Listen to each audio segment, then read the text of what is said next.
1년 제11강 행복한 부부가 되려면 어떻게 해야 하나요? 이런 주제로 오늘은 공부하려고 합니다. 행복한 부부가 되려면 어떻게 해야 될까요? 사람들은 누구나 행복하기 원하지요. 세상에서 성공을 이루고 많은 돈을 벌고 사람들에게 존경을 받고 인정받는 삶, 그러면 행복해질 거다 그렇게 생각합니다. 그러나 그와 함께 정말 중요한 것은 행복한 부부가 되어서 행복한 가정을 세우는 것입니다. 세상에서 성공해도 돈을 많이 벌어도 사람들에게 존경을 받아도 부부관계가 행복하지 않으면 인생이 행복하지 않다고 느끼기 때문에 그렇습니다. 성경은 우리가 행복한 부부가 되라고 이야기합니다. 첫 번째로 부부는 서로 사랑해야 합니다. 성경이 말하는 사랑이란 뭘까요? 바울이 말한 고린도전서 13장 1절로 7절에 보면 내가 사람의 방언과 천사의 말을 할지라도 사랑이 없으면 소리나는 구리와 울리는 꽹과리가 되고 내가 예언하는 능력이 있어 모든 비밀과 모든 지식을 알고 또 산을 옮길 만한 모든 믿음이 있을지라도 사랑이 없으면 내가 아무것도 아니요. 내가 내게 있는 것으로 구제하고 또 내 몸을 불사르게 내어줄지라도 사랑이 없으면 내게 아무 유익이 없다고 말했어요.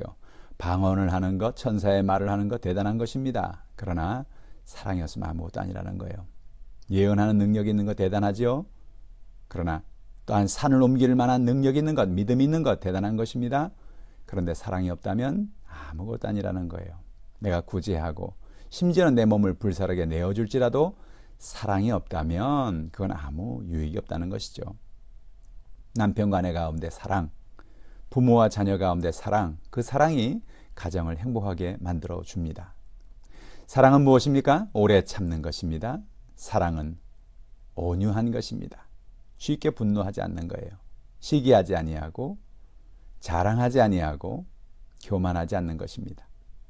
무례행하지 아니하고 나의 유익만을 이기적인 삶을 사는 것이 아니고 성내지 않고 악한 것을 생각하지 아니하고 불의를 기뻐하지 아니하고 진리와 함께 기뻐하고 모든 것을 참고 믿고 바라고 견디는 것이 사랑이다. 저는 제가 얼마 전에 똑똑 나 이제 결혼해도 될까요? 라는 그런 책을 냈어요. 그 책은 부부에 대한 또 자녀에 대한 교육에 대한 그런 책인데 이 고린도전서 13장에 있는 내용들을 풀어서 어떻게 하면 우리가 사랑하고 살 수 있을 것인가에 대한 이야기를 나누고 있습니다. 오늘 우리는 어떻게 해야 될까요? 두 번째로 우리는 이런 사람과 결혼을 해야 된다는 것을 생각해 보려고 합니다. 어떤 사람과 결혼하는 게 좋겠습니까? 아직 결혼하지 않은 자녀들 또 우리 주변에 있는 청년들에게 이런 조언이 필요할 것입니다. 자신과 가치관이 비슷한 사람과 결혼하라는 거예요. 사람들은 자신과 비슷한 사람을 만나면 동질감을 느끼고 다른 사람을 만나면 매력을 느끼죠. 그래서 뭐 나하고 너무 비슷해. 너무 친구 같아. 그래서 아닌 것 같아라고 생각하는데 그게 아닌 거예요. 왜냐하면 사람이 너무 가치관이 다르면 결혼 후에도 갈등이 심해지는 거예요. 그래서 나하고 비슷한 사람, 나하고 친구 같은 사람, 나하고 잘 맞는 사람, 바로 그런 사람과 결혼하는 게 좋은 것입니다. 배려가 있는 사람과 결혼해야 됩니다. 부부는 서로의 장점과 함께 단점과도 결혼하는 거예요. 이 사람 이런 게 참 좋아. 그래서 나는 이 사람과 결혼해. 물론 좋죠. 그러나 그 사람이 가지는 단점도 있죠. 사람들은 단점을 고치려고 합니다. 그러나 단점은 잘 고쳐지지 않습니다. 내가 이 사람의 장점과 이 사람의 단점과도 결혼하는 것이다 생각하고 있는 그대로 약점을 덮어주고 또한 장점을 칭찬해주는 그런 부부, 배려가 있는 부부, 아름다운 부부가 되는 것이죠. 건강한 사람과 결혼해야 됩니다.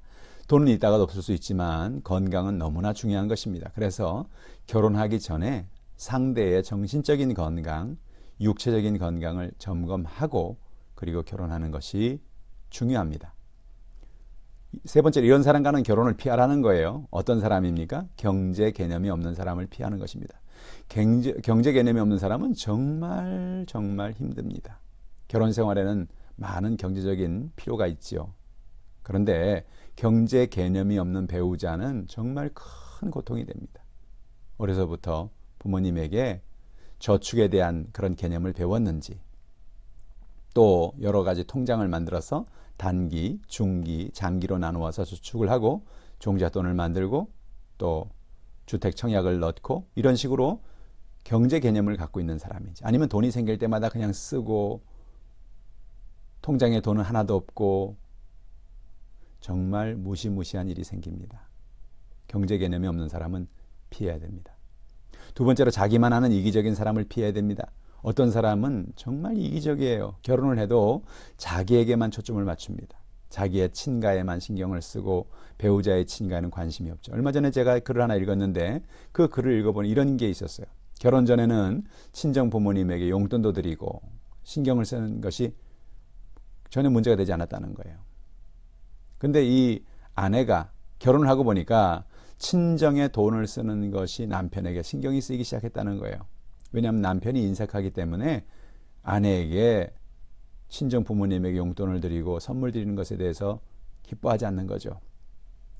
이렇게 되면 참 가정의 갈등이 시작되는 것입니다. 남편과 아내가 서로의 부모님들에게 서로가 오히려 말하지 않아도 챙겨주는 그런 것이 참 필요하죠. 이기적인 마음을 갖는 것은 고통을 주는 것입니다. 세 번째로 마음에 쿠션이 없는 사람을 피하라는 거예요. 남편과 아내는 마음에 여유를 가지고 살아야 합니다. 부부는 서로가 다른 배경에서 자라서 서로가 다른 환경에서 결혼을 합니다. 그러니 갈등이 당연히 있는 거죠. 그런데 마음에 쿠션이 있는 부부는 갈등이 생겨도 대화를 통해서 문제를 풀어갑니다. 왜냐하면 서로가 배려하고 서로를 들어주기 때문에 그렇습니다. 지나치게 화를 내고 폭언을 하거나 폭력을 행사해서는 안 됩니다. 부부는 서로를 사랑하고 존중해 주어야 하지요. 그렇다면 결혼하기 전에 이 사람이 마음에 쿠션이 있는지 없는지를 어떻게 알 수 있느냐? 웨이터의 법칙이란 이야기가 있어요. 이 웨이터의 법칙이 뭡니까? 결혼하기 전에 배우자가 될 사람하고 식당을 가라는 거예요. 그래서 식당에 가서 웨이터가 한번 실수를 하게 하라는 거예요. 물을 쏟는다든지 아니면 무슨 소스를 쏟는다든지 그랬을 때 상대방이 거기서 어떤 모습을 보이는지, 막 화가 나가지고 그 사람을 막 뭐라 그러느냐, 아니면 여유 있게 미소를 지으면서 그러지 말라고 그렇게 위트 있게 넘어가느냐, 그런 웨이터에게 하는 모습이 그 사람의 진짜의 모습이라는 거예요. 결혼하기 전에 연애하는 사람에게는 내가 없는 모습도 좋게 꾸며서 보여주려고 하죠. 그런데 이런 웨이터라든지 웨이트리스가 어떤 일을 했을 때, 잘못했을 때 거기에서 반응을 보이는 것, 그것이 그 사람의 진짜 모습이다. 아주 중요한 얘기예요. 웃고 이해하고 감사하는 부부가 되라는 것입니다. 우리는 많이 웃고 살자는 거예요. 우리 부부 싸움을 할 수 있습니다. 그러나 부부 싸움을 하더라도 하루를 넘기지 말라는 것입니다. 그날 밤이 지나기 전에 화해하고 풀라는 거예요. 왜냐? 하룻밤이 지나고 나면 마음이 굳어져요. 그래서 우리는 하루가 지나기 전에 부부가 늘 화해하고 서로 바라보고 미소 짓고 살아야 합니다. 많이 이해해 주자는 것입니다. 부부가 서로의 고민을 이해해 주는 것이 필요합니다. 살다 보면 남편은 남편대로, 아내는 아내대로 스트레스가 있죠. 서로의 스트레스에 귀를 기울이고 이해해 주어야 하는 것입니다. 대화에 있어 스티븐 코비의 인디언 막대기의 법칙이라는 것 있죠. 상대가 말을 할 때 끊지 말고 끝까지 들어주라는 거죠. 인디언들은 대화를 할 때 앞에다가 막대기를 놓고 대화한다 그러죠. 그래서 그 막대기를 들고 있는 사람은 막대기가 끝나기 전에 다른 사람은 아무런 말을 하지 못한다 그래요. 그리고 막대기를 내려놓으면 비로소 다른 사람이 그 막대기를 잡고 얘기할 수 있는 것입니다. 전 그래서 가정에서 아마 주걱의 법칙을 한번 해보면 어떻겠나 그런 생각을 합니다. 남편이 아내나 앞에다 주걱을 갖다 놓고 주걱을 들고 있는 남편, 아내가 조용히 들어주고, 또 주걱을 들고 있는 아내, 남편이 조용히 들어 끼어들지 말고 끝까지 들어주는 것. 사실 끝까지 들어준다는 건 참 쉽지 않습니다. 어떤 얘기를 들어보면 이거 아닌데? 그런 생각이 들 때가 있거든요. 그래서 반대하고 참견하려고 하는 경향이 있는데 끝까지 들어주는 것이 필요한 것이죠. 많이 감사하자는 것입니다. 부부는 서로 비싼 선물을 주는 것보다 평소에 얼마나 감사를 많이 표현하고 사는 것이 더 중요한 일인 것이죠. 마법의 단어는 바로 고맙습니다, 감사합니다라는 단어예요. 우리는 마음속에 감사를 간직하고 살고 있지요. 남편이나 아내나 감사하죠, 고맙죠. 근데 말을 하지 않아요. 놀라운 사실은요, 말하지 않으면 상대는 모르는 거예요. 내가 정말 감사하고 있는지, 내가 고마워하고 있는지 모르는 거예요. 그러니까 우리가 여러분 말하시길 바랍니다. 감사를 표현하시길 바랍니다. 또 인정과 칭찬을 하는 부부가 되자는 것입니다. 칭찬은 고래도 춤추게 한다는 그런 책이 있죠. 캘리포니아 시월드의 큰 고래도 사육사가 칭찬해 줄 때 춤춘다는 거예요. 이와 같이 남편과 아내도 서로를 칭찬해 주고 칭찬해 줄 때 서로는 행복해지고 춤추는 인생이 된다는 것입니다. 어떻게 합니까? 첫째로 마음속에 인정의 저금통에 서로가 저축을 하라는 것입니다. 내가 당신을 사랑합니다. 당신이 최고입니다. 당신이 좋아요. 같은 이런 말들은 상대방에게 인정을 저축해 주는 거예요. 근데 반대로 당신이 이게 문제야. 이걸 좀 고쳐야겠는걸. 이와 같은 말은 마음의 인정의 저금통에서 인출을 하는 것입니다. 저축을 합니까? 인출을 합니까?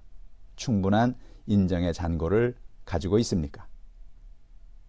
배우자를 말로 고치려고 하지 말라는 거예요. 사람은 자신을 잘 바꾸려고 하지 않습니다.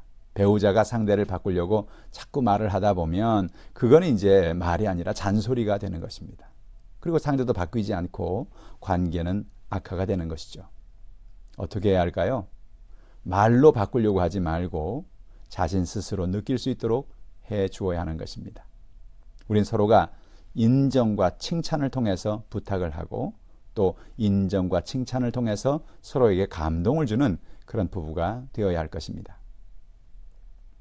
배우자와의 기질의 차이점을 인식하라는 거죠. 사람들은 많이 달라요. 그래서 우리는 서로의 다름을 이해해야 되는 것입니다. 기질이 차이가 있는 거예요. 태어나면서부터 성장하면서 사람들은 기질이 서로가 다르게 형성되어 있습니다. 크게 네 가지로 나눌 수가 있는데 MBTI에 의하면 이 기질 가운데 외향적이냐 내향적이냐는 기질이 있어요. 예를 들어서 어떤 사람은 사람을 만나고 바깥에 나가는 걸 좋아하는 사람이 있습니다. 외향적인 사람이죠. 어떤 사람은 혼자 있는 걸 좋아하고 가만히 혼자 사색하는 걸 좋아하고 이건 내향적인 사람이죠. 그러니까 이 외향적인 사람과 내향적인 부부가 만난다고 생각할 때 어떻게 하세요? 예를 들어서 남편이 외향적이다. 남편은 자꾸 밖으로 나가자 그럴 거고 아내가 내향적입니까? 아내는 자꾸 집에 있자 그럴 거고 그렇게 갈등이 생기는 거예요. 아, 그래서 그렇구나. 서로의 다름을 이해한다면 이 연약한 부분을 이해할 수 있는 거죠. 삶을 어떻게 인식하느냐도 중요한 것입니다. 현실적이고 실용적인 것에 초점을 맞추고 있는 사람이 있는가 하면 상상력이 풍부해서 미래에 관심을 갖고 있는 사람도 있어요. 서로가 다른 거죠. 사고방식이 흐르는 것도 다릅니다.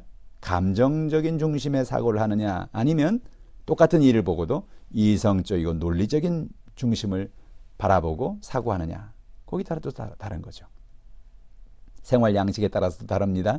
일을 할 때 계획적이고 모든 것을 규칙적이고 하는 사람이 있어요. 어떤 사람은 계획이 없고 즉흥적인 것입니다. 예를 들어서 여행을 간다고 해도 계획적인 사람은 어디에 가서 밥을 먹고 어디에서 잠을 자고 어디에서 커피를 마시고 이런 거를 2박 3일의 그 스케줄을 다 짜요. 근데 즉흥적인 사람은 어떠면 그냥 떠나자 가자 그냥 가면 되지 가서 아무 데서나 자고 아니 뭐 아무 데서나 밥을 먹고 그게 더 멋있고 더 재밌지 않나? 다른 거죠. 그렇게 되면 계획적인 사람은 불안하죠. 그렇기 때문에 우리가 부부는 서로가 이런 다른 기질의 차이가 있다는 것을 인식하고 상대가 나빠서가 아니라 상대가 나하고 맞지 않아서가 아니라 상대가 나와 다르구나. 상대가 틀린 것이 아니라 상대가 나와 다르구나를 알고 서로를 인정해주고 서로에게 가까이 다가가는 그런 연습들이 필요할 것입니다. 부부는 서로 의사가 되고 환자가 되어주는 것입니다. 사람들은 살아가며 수많은 상처를 받고 살아가지요. 어린 시절부터 상처를 받고 부모님에게 편애, 비교 이런 여러 가지 상처를 통해서 마음속에서 고통을 갖고 살아갑니다. 그럴 때 부부는 상대방을 더욱 이해해주고 서로의 아픔을 감싸 안아줄 수 있는 부부가 되어줘야 되는 거예요. 남편이 감정적으로 어려움이 있습니까? 아내가 의사가 되어주는 거예요. 그래서 남편의 이야기를 들어주는 겁니다. 아내가 감정적인 어려움이 있을 수 있죠. 남편이 의사가 되어 아내 이야기를 들어주는 것입니다. 놀랍게도요. 서로 귀를 기울이고 끝까지 잘 들어만 주어도 사람들의 마음에는 치유의 역사가 일어나는 것입니다. 이런 부부가 되기를 바랍니다. 부부는 서로가 복종하고 사랑해 주는 것입니다. 에베소 5장 22절로 25절에 아내들이여 자기 남편에게 복종하기를 주께 하듯하라. 이는 남편이 아내의 머리됨이 그리스도께서 교회의 머리됨과 같음이니 그가 바로 몸의 구주시니라.